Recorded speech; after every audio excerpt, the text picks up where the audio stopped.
Bismillah. Okay, over to you. Okay. Over to you, Mike. Assalamu alaikum wa rahmatullahi ta'ala wa barakatuh. Welcome to, on behalf of INSEF, I welcome you to this industry talk series about halal investment screening, opportunities and challenges in the era of DeFi and integrated markets. At the beginning, so I first introduce myself. I'm a student at INSEF, MSc student at the third semester. My name is Mohammed Masroua, and I will be facilitating or moderating this event. So first of all, welcome to our two professors and both Dr. Ala and Dr. Mu'taz. Thank you very much for being here to share your experience. I will give a small introduction about both our speakers, and then we will go forward and for Dr. Ala first to share more about Finespia, this fintech, and after with Dr. Mu'taz. So we'll have a couple of questions, and at the end we'll open it for the audience to ask questions if they have, obviously. So Dr. Ala is founder of Finespia, a leading halal screening tool for Islamic investment. Ala is a distinguished professor of finance and ambassador of National Crowdfunding and Fintech Association in Canada. He founded Finespia along with few other Islamic fintech operating in the wealth management sector, impact investing, and also real estate. Dr. is broad member of a number of organizations across Canada and the UK operating in the Islamic finance, in education, also economic empowerment and humanitarian relief. From an academic perspective, Dr. Ala taught at different academic levels, including graduate, undergraduate, and executive level. So he also served as a reviewer for a number of journals and conferences. His work has been published in leading academic journals, including Journal of Applied Economics and the Journal of Banking and Finance, among others. Thank you, Dr. Ala, for giving us this honor to be our speaker today. And also Dr. Mu'taz, our person here from INSEF also is an Islamic expert with 15 years of working experience in finance, research, and consultancy in different jurisdictions in the Middle East and Southeast Asia. He holds a PhD in Islamic finance. He's certified Sharia advisor and auditor from IUFI, and a senior associate member of Chartered Institute of Islamic Finance Professionals. Dr. Mu'taz is a featured speaker in many prestigious Islamic finance symposiums and forums. He authored many problem-solving research papers and addressing Sharia and technical matters about innovative Islamic fintech solutions and products. He also participated in several Islamic fintech consultancy projects in the area of blockchain and Islamic social finance. So Dr. Mu'taz is taking a leading position in Islamic fintech projects with ISRA, our research center at INSEF here. He serves as an advisor for few fintech projects. He is also appointed member of the IUFI Fintech Working Group. So without any delay, I go to Dr. Ala to present us more about Finespia and the screening industry in general. Sure. So, Jazakallah, Brother Masroor. First of all, let me thank all of the participants for joining us today in this industry talk. Let me check if you're getting my screen first. Yes, we do.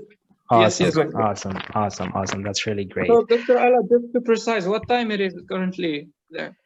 It's actually midnight 36. So I just got a couple of hours of sleep. Then I'm waking up to meet my, the audience, and I'm glad to be here as well. Thank you so much, Brother Masroor. So a couple of words regarding Finespia. So Finespia is, as you mentioned, it's a stock screening tool, but we're a little bit more than that. We're a financial service company. We're ethical driven financial service company.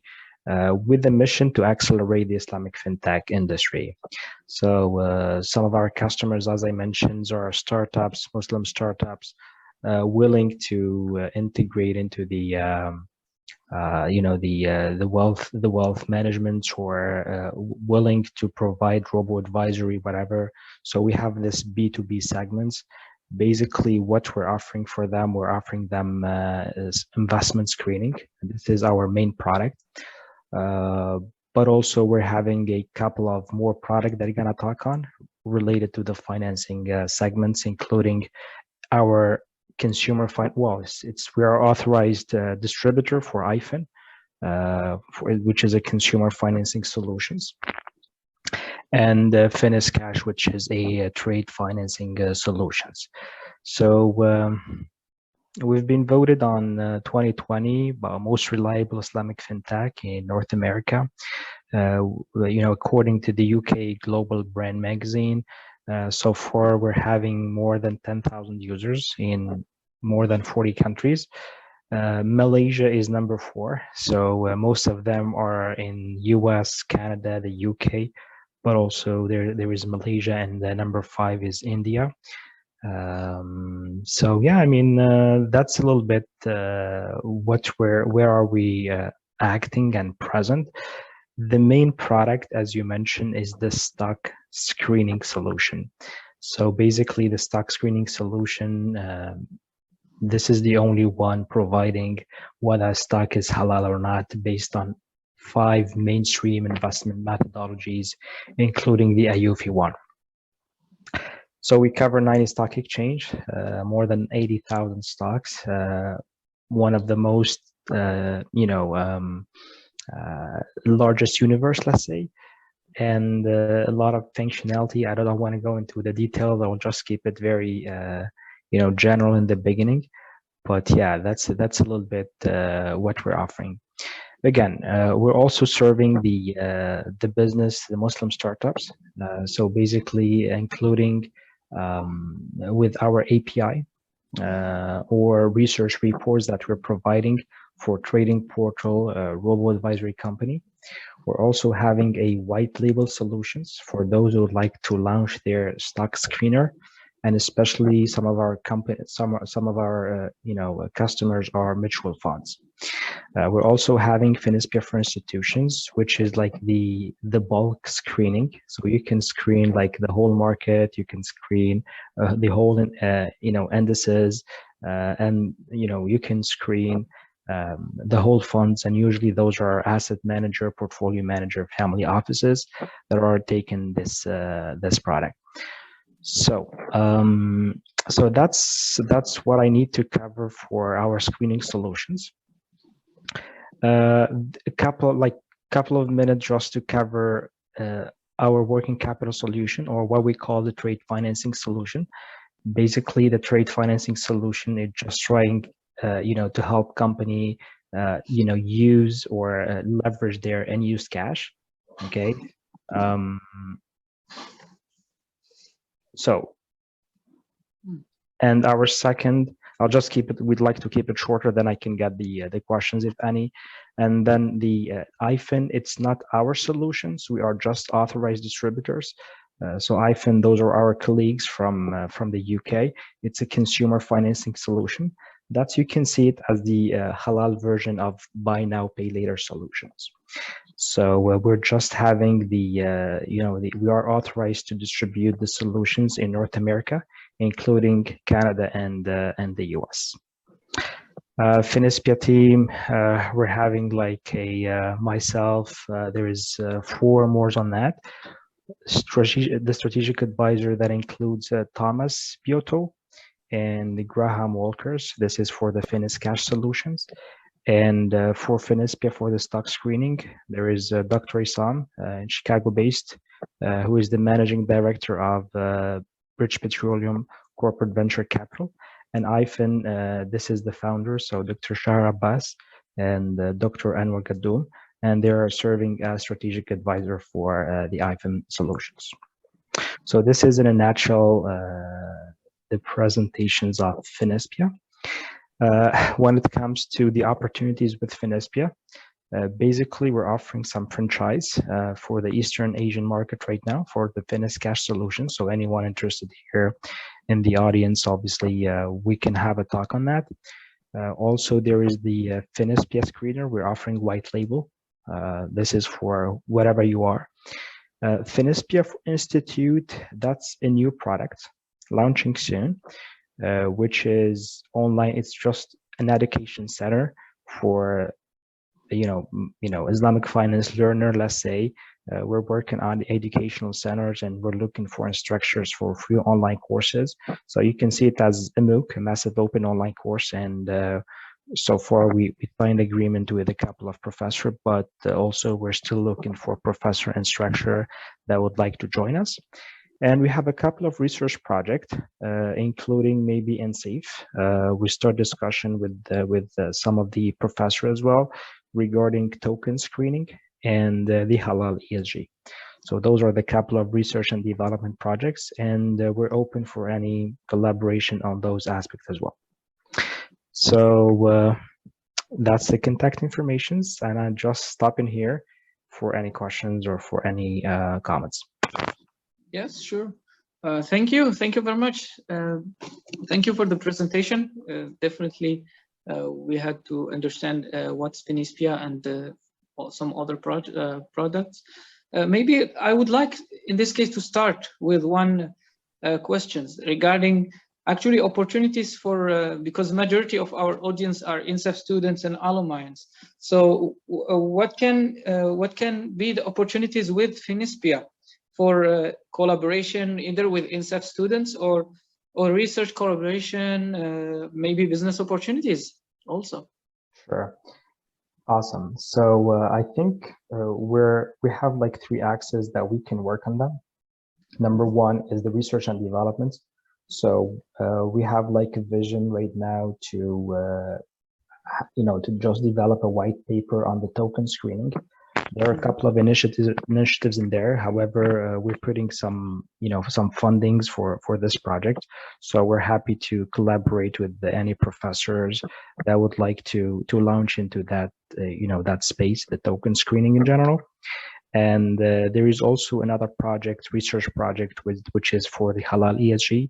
So far, we wanted to introduce this in our solutions. However, we've not been able to find something really to answer the need of our customers. That's why we decided to go into a R&D, research and development project, just to focus on the ESG, but in the Halal way. So just to add the Muslim and the Islamic vision within the ESG. So that's the first axis, which is related to the research and developments. Now, maybe some of the audience here, they're more kind of entrepreneurs. They're not the kind of research people. So yes, that's possible. So we're providing, the white label solutions for Finispia. And we offered this, for example, for some companies in the US, especially mutual funds. And we're open to have, similar experience, most probably in the Asian market as well. So there is franchising opportunities. So anyone who is interested, they can reach out to us and we can have this kind of conversations. And finally, the third aspect, which is a new product we're launching, especially maybe for those who are looking for teaching opportunities. So we're developing our massive open online course. That's a project planned for Q3 2022. Still, we're hiring some professor right now. So in case of any people, they would like to talk or tackle any specific topic and they're able to provide some inputs on that. So there might be some teaching opportunities with Finispia Institute. So those are in a nutshell, the 3, let's say, opportunities that are available with Finispia right now. Okay, good. I think our audience will definitely, some of our audience will reach out to you regarding those opportunities. Okay, so also another question is regarding the screening process for equities. So what was the main challenges you face when screening the equities in general? Great. So I think that leads us to go into right away into the topics, which is the halal investment screening opportunities and challenges. Right. So I will very quickly go through the whole process, then maybe just tackle the challenges related to every single, step in the process. Sounds good? Perfect. Yes. Awesome. So yeah, for the investment screening, so what's the need? Investors are struggling to find halal investments, so we're trying to help them on that. Uh, so how it works, basically, the user will just search by company name or ticker, and they can get the results based on 5 mainstream Islamic investment methodology. So as you're seeing here is the Dow Jones, the FTSE, MSCI, AUFI, and S&P. We're also having this option to start trading, right away, but this is offered with third-party broker, but it's just for convenience for our, customers. It's already available on the portal. Now, maybe you're asking, and this is the punchline of the presentation. So what's the screening process? So the screening process is 4-step. Okay, so it's a 4-step. Number 1, the activity filters or the activity screening. Number 2 is the financial screening. Step 3 is the impermissible income screening or the impermissible income filter. And the final step is sampling and auditing. So those are the 4 steps. Let me start with the first one. Step number 1, which is activity filters. Now, based on the sector tag, usually we're identifying some failing sectors. Those, I think there is a common consensus through the different methodologies that some, sectors would fail, such as the alcohol-based, the conventional finance, the tobacco industry, etc., etc. So those are the sectors that would fail.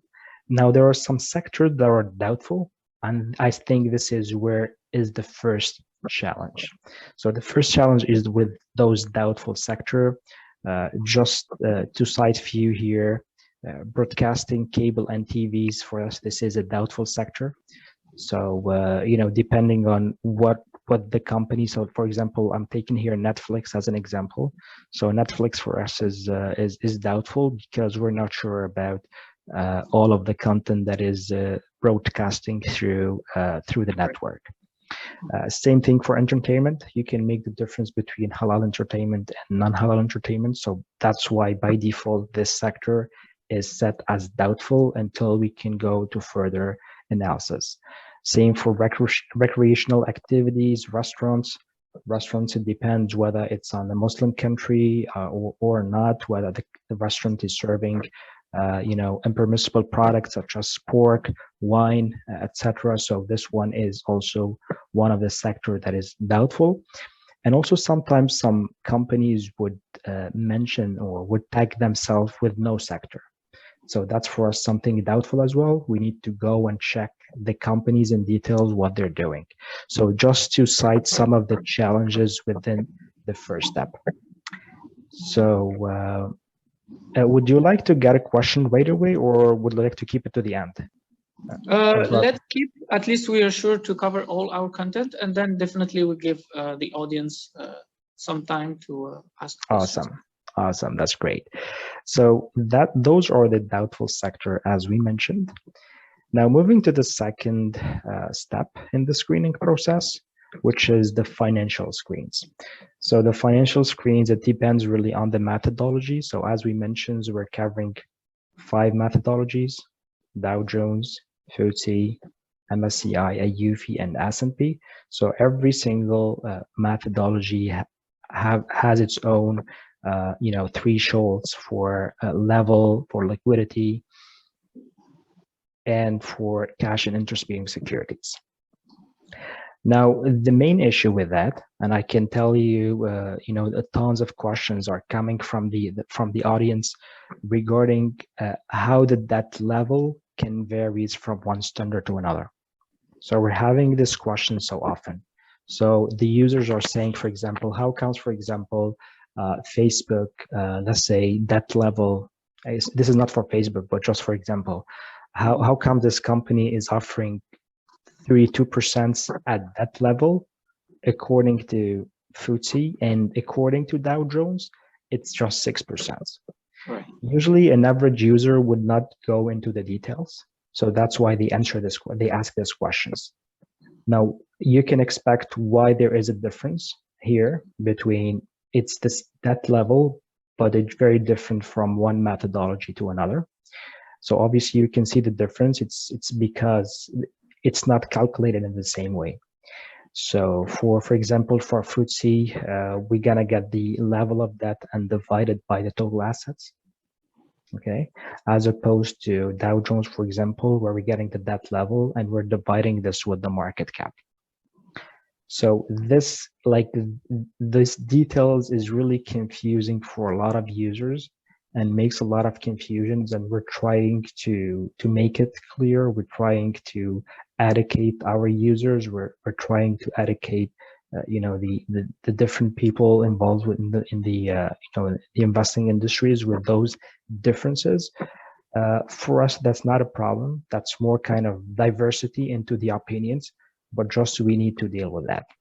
So that's maybe one of the challenges that is associated with the financial filters. In addition to those thresholds that can vary from one standard to another. So for example, for FTSE is 33%. You can check, for example, for a UFI, it might be different. For a Dow Jones, it could be different as well. So it really, the thresholds really depends from the methodology we're dealing with. Now moving to the third step, or the third screening step in the screening process, which is the non-permissible income. Obviously, what we're doing, we're checking if the non-permissible income is exceeding 5%.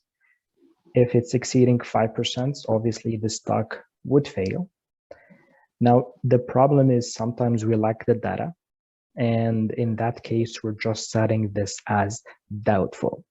And that's also one of the challenges, is the lack of data. So one of the best market providing the data is the US market. So through the SEC, the SEC portal, they're just providing us, the revenue breakdown. This one for Microsoft, for example. So as you can see, you have like the cloud services here for Microsoft. You have the Windows, the gaming, the LinkedIn. So all of those products from Microsoft. However, this level of details is not available in all of the stock market. And that's one of the main challenges we're facing when it comes to non-permissible income.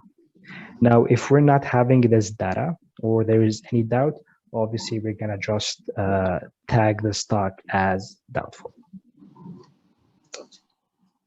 Last step is the sampling and auditing. So basically, periodically, we run some random sampling to ensure the proper execution of the algorithms. So we're not 100% algorithm based, and we're happy with that.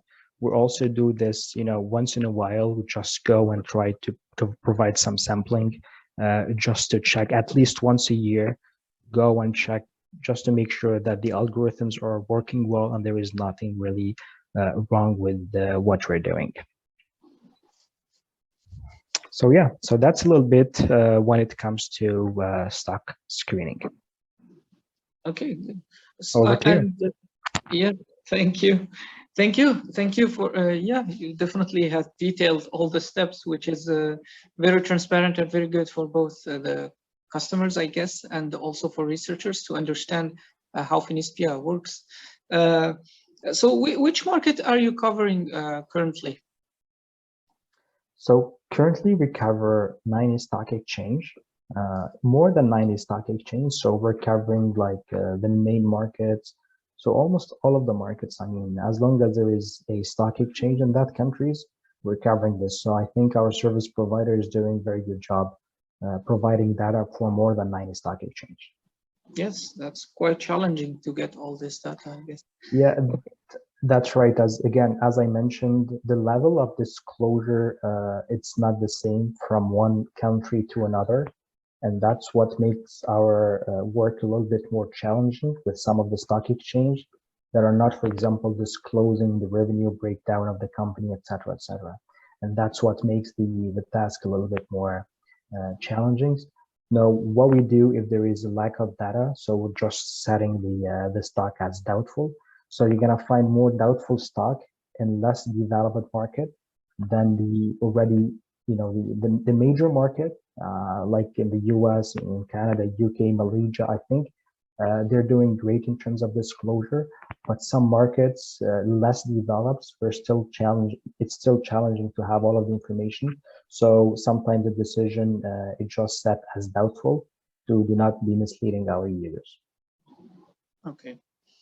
And how about other products than the stocks? For example, are you planning to expand to ETF screening, or you already have that in your?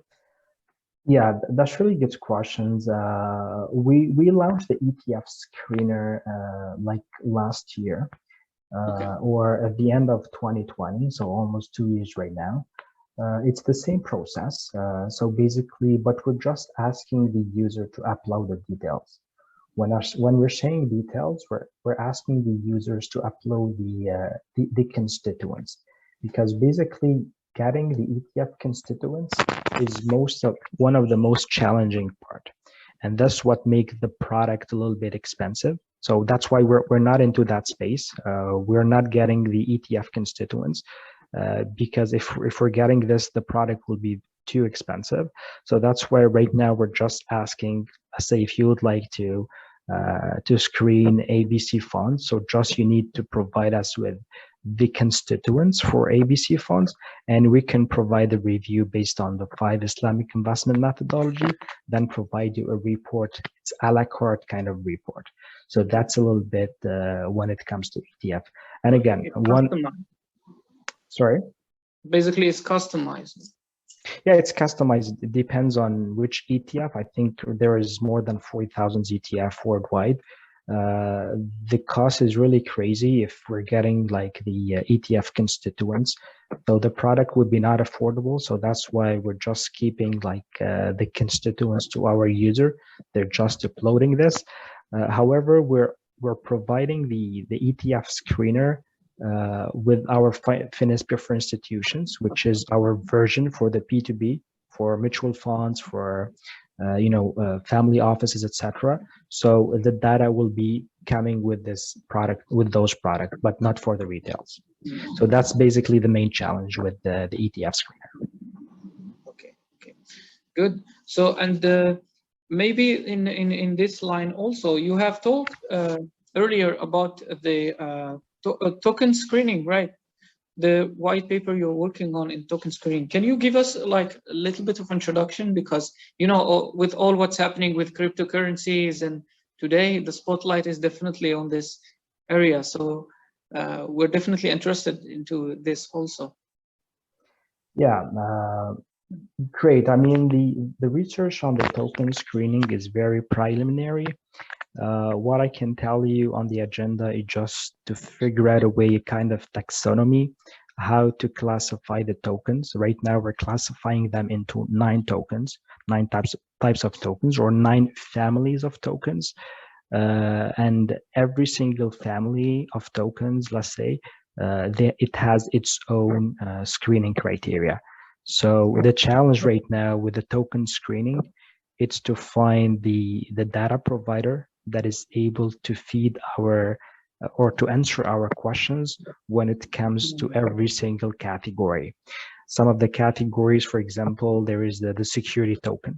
And usually, for example, for security token, we're gonna screen the security per se.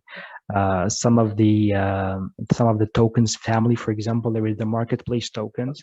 There is the cryptocurrency tokens, etc. So we're identifying 9 tokens. Again, this is really preliminary. That it's subject to change, but that's the approach right now we're working on. And one of the challenge, obviously, is how to get standardized API that provides the data and feeds our screener, our token screener. And that's basically one of the main challenge for the token screening process. Okay. Okay, good. Thank you. Thank you, Dr. Ala. I think it's a very good point of transition to Dr. Mu'taz to give us some answers about this new token technology and probably the Sharia rules relevant to the token screening. Dr. Mu'taz.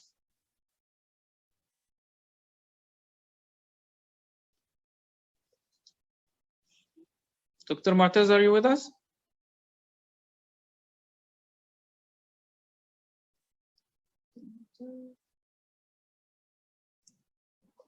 We can't hear your voice, Reporters. Can you hear me? Can you hear me now? Yes. Now Yes. we can. Okay, great. Thank you very much. Welcome, Wa alaikum assalam wa rahmatullah. Thank you very much, Brother Muhammad, and thank you, Dr. Ala. Quite very good discussion. I mean, quite useful information and highlights of overview on the stock screening, and I agree with you. The challenge in token screening is really on how you define or how you classify the tokens, because the crypto space is very dynamic and it's changing every day, and there are so many types of tokens. Let me share some slide. Audience. So as mentioned by Dr. Ala, I mean, it's crypto asset. There are so many types of crypto assets. So here I'm not really presenting the types of crypto, rather just a very simplified version of it. So you can, when you talk about crypto assets, and this is a term I prefer, because when people, they use cryptocurrency, but it's a bit misleading term. Crypto assets is probably the umbrella term that you can put all the token or coins under it. So there is the first category, we can say, that is the coins. And when we talk about the coins, it's the exchange or payment tokens is the coin, or you can see it's the cryptocurrency in in its original form. Once it's not backed by anything, and then this is just a first type of crypto. But there are other type of cryptos like the stable coins. It's also considered part of cryptocurrency, though it's a bit different because it's backed by fiat currency usually, or it could be even not backed by anything, but it's with some algorithm. It tries to stabilize its value. And there is also the CBDC. CBDC is not really a crypto, in fact, but still people, they classify it under cryptocurrency or coins, because it's pretty much centralized version of crypto. So this will be like the first type, or like first family, as mentioned by the term. I like the term. That's a very good term. And then the second type is the utility tokens, where there is some kind of, when you own this token, you get some kind of utility. This utility, it could be anything. It could be also a voting. So this could be used as a governance token. Again, when you go to the details, you can differentiate between utility token and governance token, but you can also put them together somehow. And the third category is the security token, where the token will represent an asset, or it will represent a stock or any equity kind of it. You can also talk about NFT as a separate or different independent, you'd say, category, but also you can put it somehow under the security token, depends on the structure. It's the non-fungible kind of token, which may represent a digital asset. It may also represent an asset that exists in reality, a house or a land or whatever. And what I can say, I mean, today the crypto space is not that simple. So this is why I put a fourth category, is like the hybrid token. And in fact, most of the tokens today are really hybrid. So you cannot really classify them, simply put them under utility or security or even a cryptocurrency. So it depends on the perspective. Any token, it could also have some characteristics of different crypto. This is why it's really challenging to classify the crypto. There are a lot of trials, and I would say there is an ongoing project around the world how we can go into classifying the crypto, because this is not only required for Sharia screening, but it's also required for legal treatment of tokens and taxation.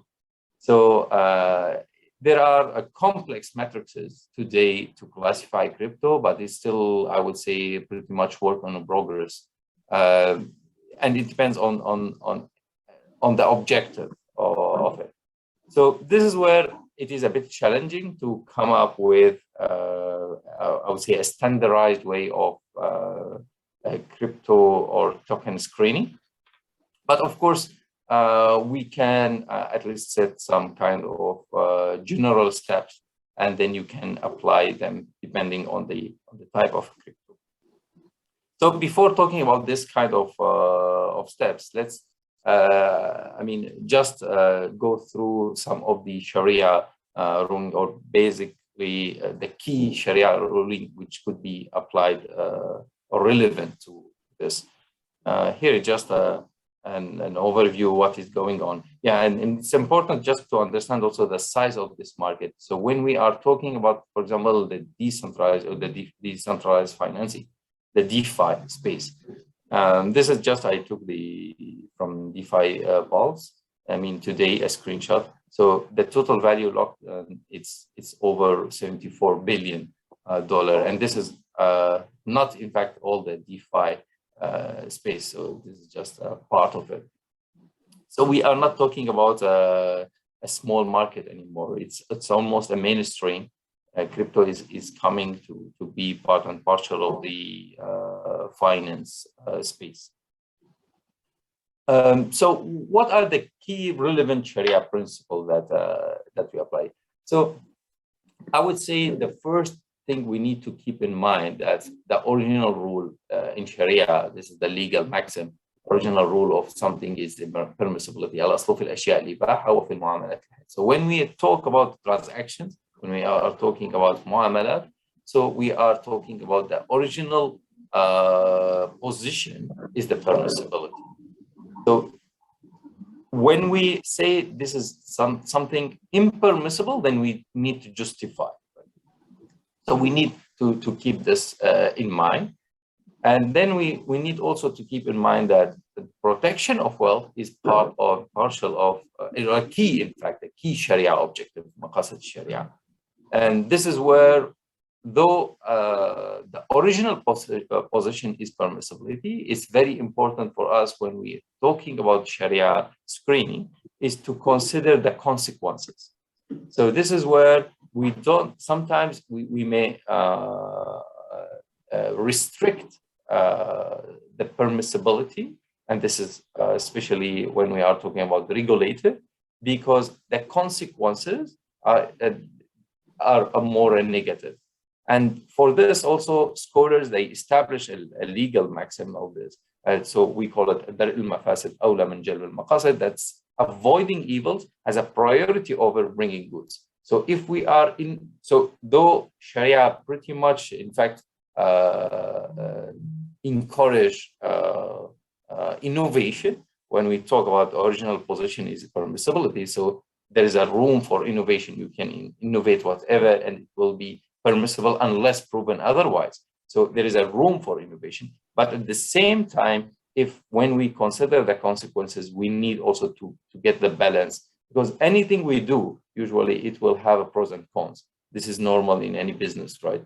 So we need to also measure the consequences. And if there is an evil that we are bringing, then we need to prioritize bringing goods. So we may step back in that case. And then when we talk about Sharia screening, of course, we need to ensure that there is no riba, no gharar, no maisir. So whatever we are, when we are talking about crypto space or DeFi solution or a token, we need to ensure that it's clear, there's no ambiguity, there are a clear relationship and a well-established contracts between the parties to protect the right of each party. And then another very important principle to be considered and keep in mind when we are talking about screening is that we are responsible of to collaborate in bringing goods, in bringing rights, and we cannot support in any form anything that may lead to, I would say, to haram, to impermissibility. So, for example, if there is a token that supports at the end of the day, even indirectly, a non-permissible project, then it will be, again, impermissible to participate. So this is where, when we talk about, for example, the riba, so even those who register the riba, it's mentioned in the Quran, right? So even those who register the riba, they are committing a sin from Sharia perspective. So this is where the screening, sometimes, especially when we are talking about that, the crypto space, it may go deeper than what the people may think for the first while. It's like, okay, this is token, just it's a money.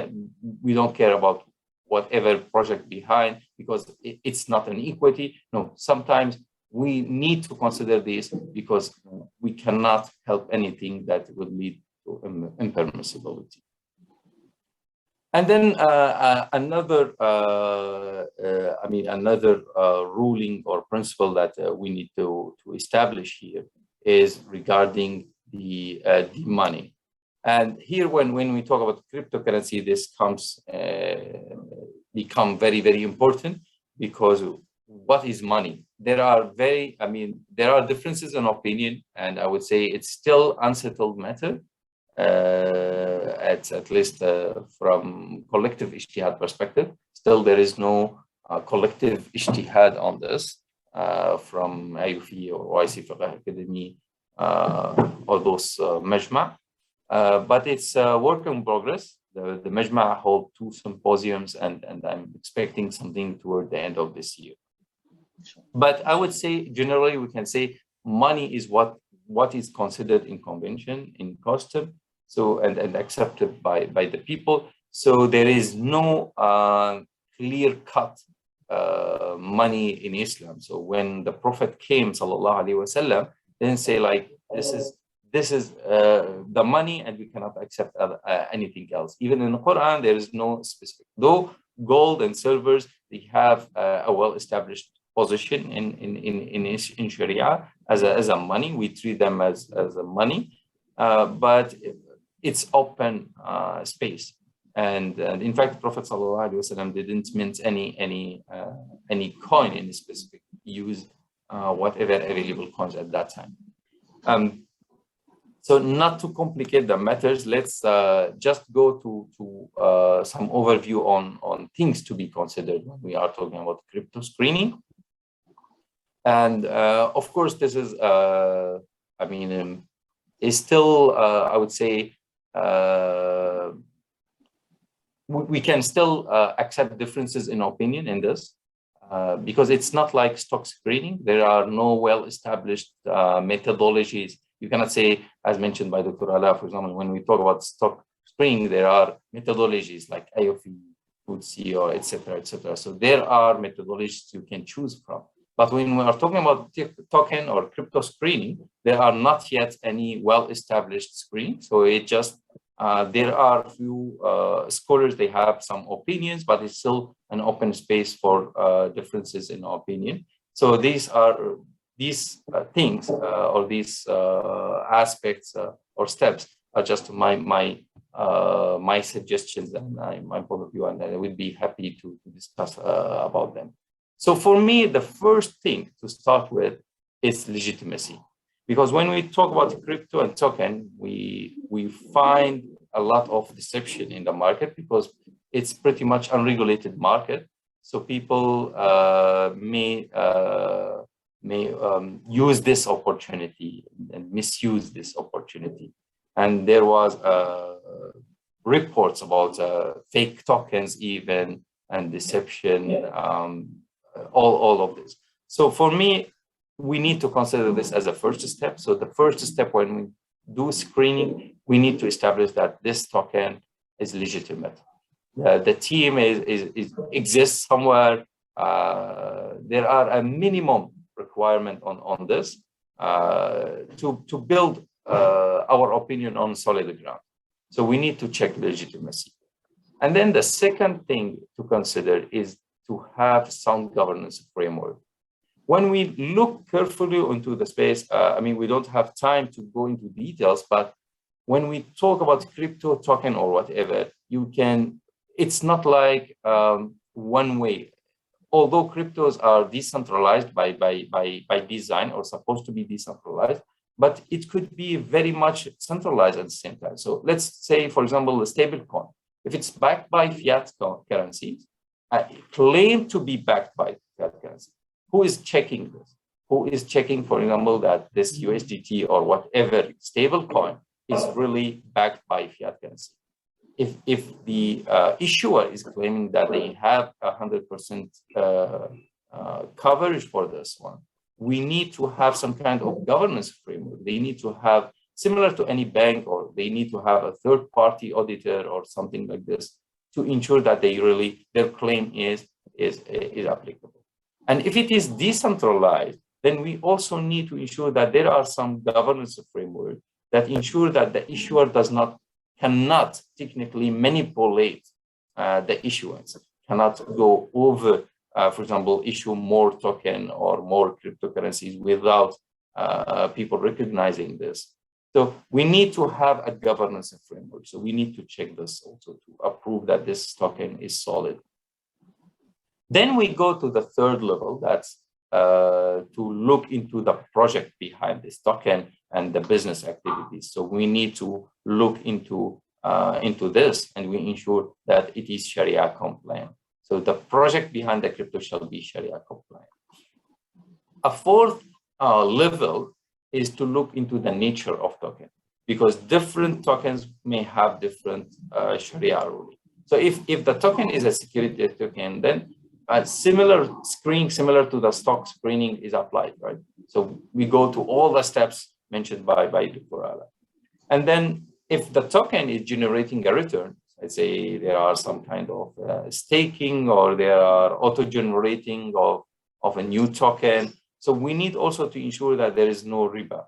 We need to ensure if a lending relationship, if it's a debt kind of relationship established, then shall be no interest. But if there are other type of relationship, musharaka, mudaraba, whatever we do to keep fiqh for them, then this return could be justified. So anyway, if there are some generating of return or auto-generating, then we need to ensure that there is no riba. And if the token is backed by ribawi item, for example, a stable coin, then the rules of SARF applies. But in fact, also, even if it's not backed by ribawi, but if the token is treated in the market as a money and a currency, then we may hold the opinion that it's also considered a money from Sharia perspective, and then the rules of SARF again will be applicable. So we need to understand the nature of token and put the ruling, because later on, when we are talking about the fifth level here, when we're talking about acquisition and trading of it, then these rules become crucial. So if we consider this crypto or token or whatever as a currency, then we need to treat it as such. So we cannot accept a future contract on it. We need to make it on the spot, if it's with the same type. So a ruling will be here. Classifying the token will be crucial at this step. And then also for me, when we are talking about exchanges, and this is an often missed step, or I don't find enough literature on this. When we are talking about exchanges, crypto exchanges, then also we need to ensure that this kind of crypto exchanges is Sharia compliant. So we deal with the crypto in a Sharia compliant way. So if this exchange is centralized, then we need to ensure that this exchange is solid. Otherwise, again, we are not protecting the wealth of the individuals. So we need to ensure that the exchanges are following a solid standards. And alhamdulillah, there are already, I mean, this market is pretty much, I mean, going toward to be regulated. So when the exchanges are regulated in a certain country, there are some technical standards they need to meet. And this is to protect the wealth of the individuals. And that's also, from Sharia perspective, is well recognized part of the work. So we need to differentiate between regulated, unregulated, and we need to acknowledge that at the end of the day, the regulator from Sharia perspective, because it's represent the Sultan, so he may do the taqid of mubah, what we call it, which is restricting the permissible if the consequences are negative. So more or less, these are a key things to be considered. There are other aspects, I mean, or concerns we can talk about. I don't think we have much time, but just to keep in mind, when we talk about smart contracts, we need also to ensure that these contracts are used in, I would say, in a Sharia permissible way. There are a lot of new things, new developments that we need to discuss at Sharia, from Sharia perspective. So scholars, they need to discuss staking, yield farming, and liquidity pooling, all of these new developments. And at the end of the day, we need to keep in mind that any ambiguity in the contracts and the rights and the responsibilities, it may lead to impermissible. So we need to be clear what kind of relationship these mechanisms are bringing. So if you are talking about smart contracts or staking or whatever, we need to establish, okay, what this is about, what kind of relationship here is established. So to judge the permissible. By this, I stop here, and thank you very much again. And sorry if I took much more time than. No, that was great. Thank you so much, Dr. Martez. You already covered actually a couple of the important points we wanted to highlight, such as difference between a token and what's called here, difference between a token and coin, and it can be very mixing for some people. So thank you, especially the big picture you have provided is very useful, I guess, for our audience. And clearly we can understand that this domain is still fresh and requires our attention and a lot of work from researchers and the industry practitioners, inshallah. A lot of opportunities for collaboration also. So without any delay, since we have only 6 minutes left, I actually want to have, if there is any questions from our audience, so at least we can cover a couple of questions for our speakers. If you can either speak or write down your question.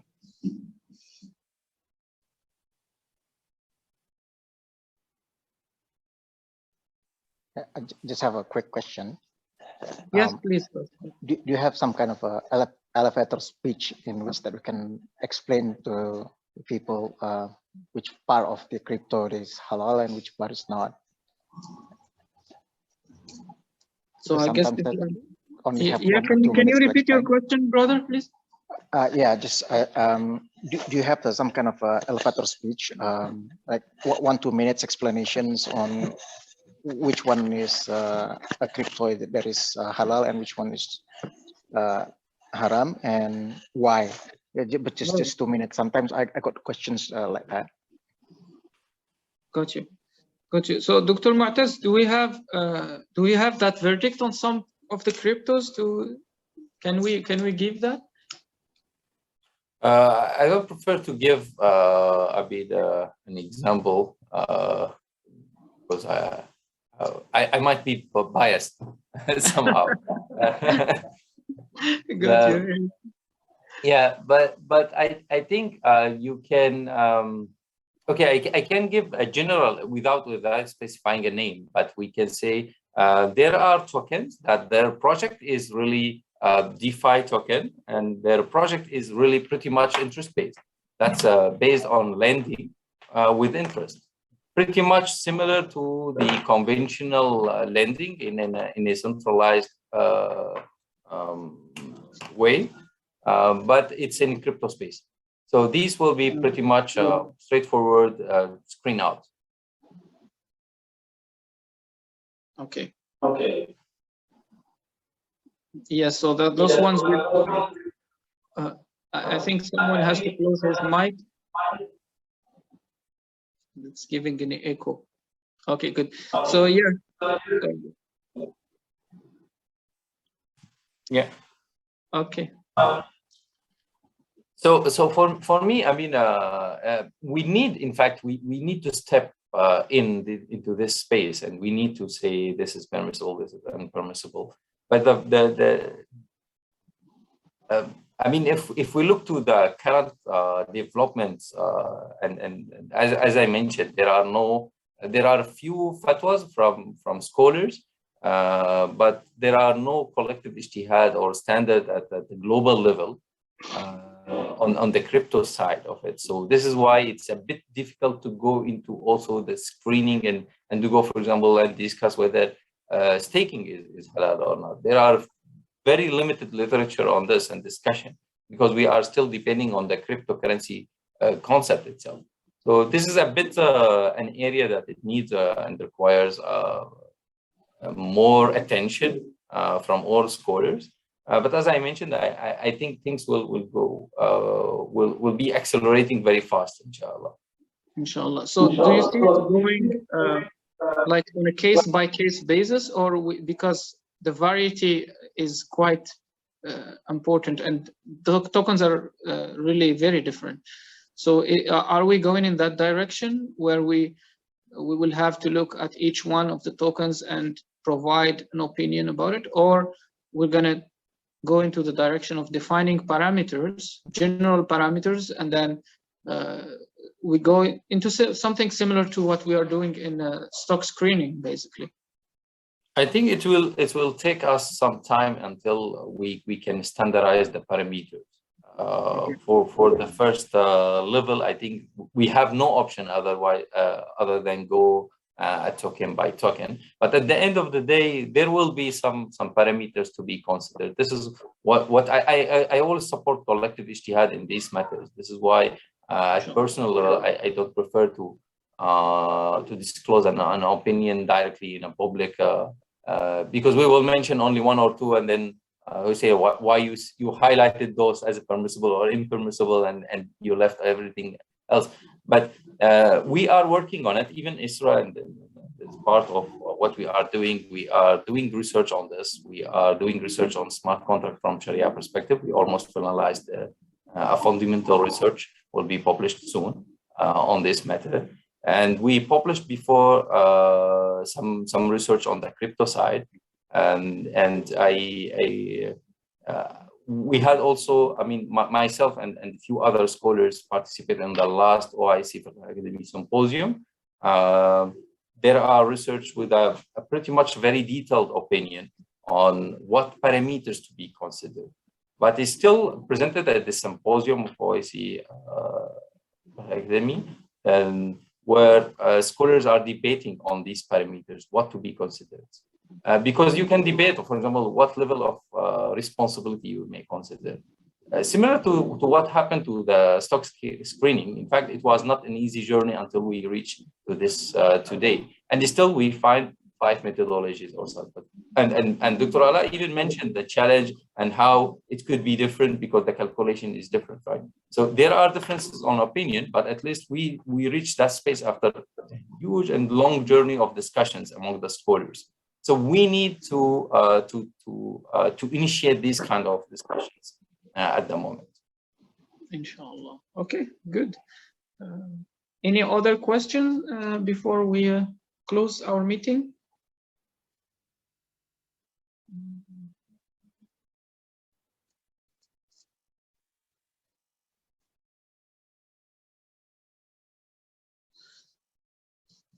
if no question, I will ask.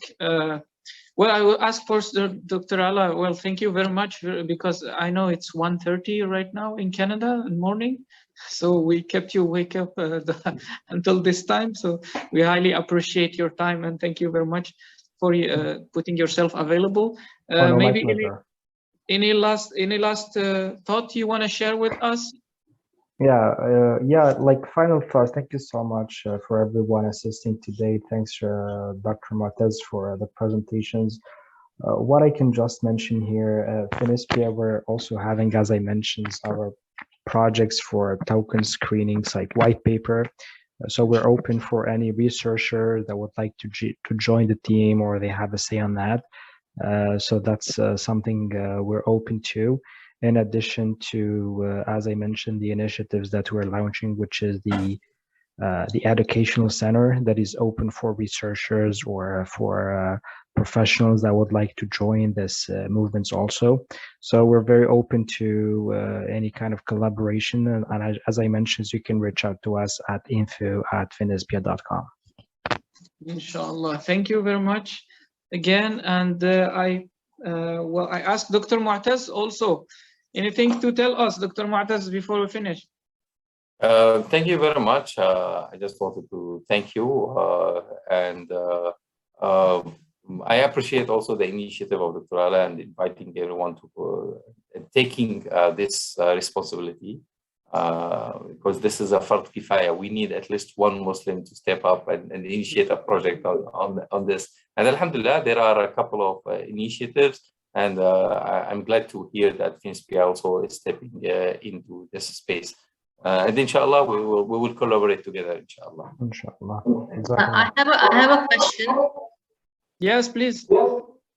Actually, I'm sorry. I'm in Pakistan, so I joined late. I had forgotten about today's meeting here. So I just heard Dr. Ala say about some research opportunity.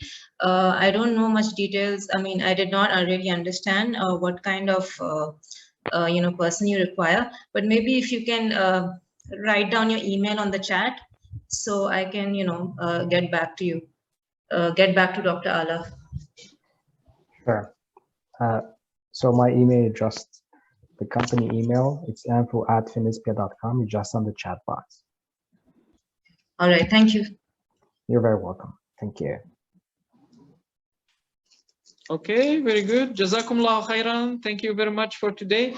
Maybe, Brother Hisham, maybe we should take a small collective picture if everyone available can unlock your cameras so we can have opportunity to have your beautiful smiles. Sure. You can turn on your camera.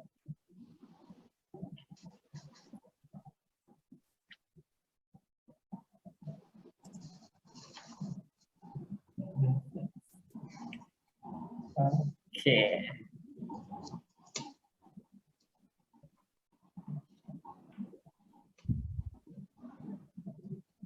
Okay, everyone ready? Okay, smile. 1, 2, 3. Snap. Okay, one more. Okay, please hold on. 1, 2, 3. Okay, done. Thank you very much. Also, we thank you on behalf of INSAF for this, and inshallah we will have further industrial talks series. Follow us, and assalamu alaikum wa rahmatullahi ta'ala wa barakatuh. Thank you very much, everyone. Thank you. Thank you.